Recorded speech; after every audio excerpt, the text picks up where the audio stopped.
Welcome Year 3, this is your Wednesday English lesson. Just check you've got a sharp pencil, your English book, a ruler, and you've got your poster in whatever way you've chosen to create it. So if you've done it handwritten, you'll just need your plastic wallet with all the bits inside. And if it's electronic, just have it ready. Okay, first thing I'd like you to do is just write the short date in the margin underneath your work from yesterday in your English book. Pause the video and do that. Okay, so yesterday what you should have got up to is have written your introduction and published it. So written it in your English book and then published it into your poster. Okay, so today we're going to be focusing on writing one of those chunkier paragraphs for our poster. You might have called it a caption to go with one of the pictures that you're going to put in, or you might have called it an information box, that's okay. So I'd like you to find your notes now. They look a bit like this, just have them ready. So you might want to pause the video again and just get that out ready. And I'd like you to have a look as well at the first subtitle you've used. So do you remember the other day we wrote the titles ready for our poster as well? But just check and have a look at what subtitle you'd planned in. Because the information boxes are going to go with the subtitles, aren't they? So we're going to use one of those today. So choose the one you'd like to do. And it might look a bit like this when we finished it. So this is just a snapshot from our model. So it's obviously not the context that we're writing in. But you will see you've got the question as the subtitle. How did the Egyptians travel on this occasion?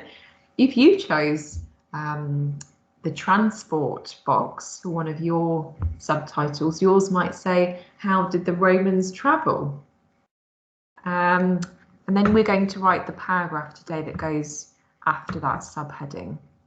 Now we're going to write a paragraph, so that means it needs to be between 3 and 12 sentences. Okay.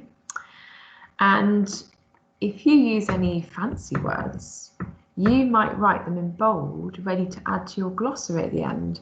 So we can see in this paragraph here, there is a word in bold, the word climate. The author of this poster must have thought, oh, that's a tricky word. I'm not sure if everybody would understand what that word is. So if you use any great words that you think, oh, someone else might not know what that means, then you can make it a little bit bold. It might mean that you go over it a little bit more with your pencil, or you use a bold font if you're typing to publish your poster. And then later on this week, we will create a little glossary.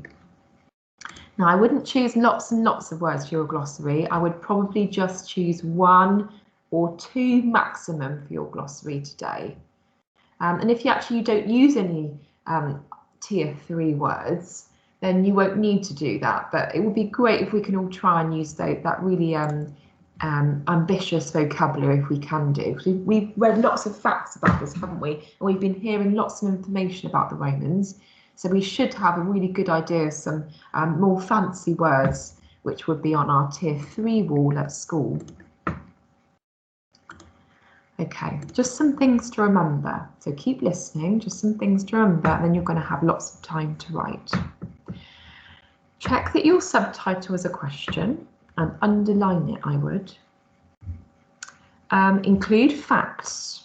This is a fact poster. And where possible, use those fancy words that we just talked about. Now, little challenge. We've used conjunctions so many times in our writing, but it's really important we keep practicing writing those compound and complex sentences. So just a few conjunctions here on my screen I think will be useful for you while you're writing your paragraph today. The other thing you could think about if you're a little bit stuck is last Friday you had a go at writing a paragraph with Mr. Lewis. You had his support doing it. You wrote your 3 chunks, didn't you? And it was something to do with the army, the Roman army. So it's going to be a piece of writing a little bit like that one. So you could have a look back to that piece of writing to help you if you felt really stuck here. However, you've got lots of things to help you today. You've got your facts that you've written on your worksheet here. So that's why we made these notes. We made these notes to help us write our paragraph today. So use those notes. Obviously, you'll need to write them in a full sentence so now, won't you? And what I'd like you to do is to write your paragraph in your English book first. So underneath your short date that you've just written in, you're going to write your paragraph in your English book first. That's going to be like your first draft. When you finish your paragraph, I'd like you to have a look through and edit your own writing. It's really important we do that. Sometimes in school, children come up to me and say, "Oh, I finished." I say, "Oh, have you edited your work?" And they say, "Oh, yes," but I can't see any corrections sometimes. And it's not often there isn't any there to correct. So just make sure you do spend some time editing your work, reading it through, checking for spelling, checking for punctuation, all the things like that. And then when you're happy with it, you can then publish it onto your poster. Publishing for you might mean typing, or it might mean writing really smartly and popping that chunk of writing again back into your plastic wallet, ready for putting them all together at the end. Okay, so just one more slide to show you today before I give you lots of time to do that. This is an example of perhaps where you are at the moment with your poster. Obviously, you'll have your introduction here as well. And today it's like we're writing one of these chunks here, okay? So you're going to be explaining or answering in depth the question that you've used for your subtitle, okay? So remember, it's a paragraph. It needs to be more than 3 sentences as a minimum. Okay, good luck. I can't wait to see these. Please post them on Dojo when you're finished, and I will see you next time.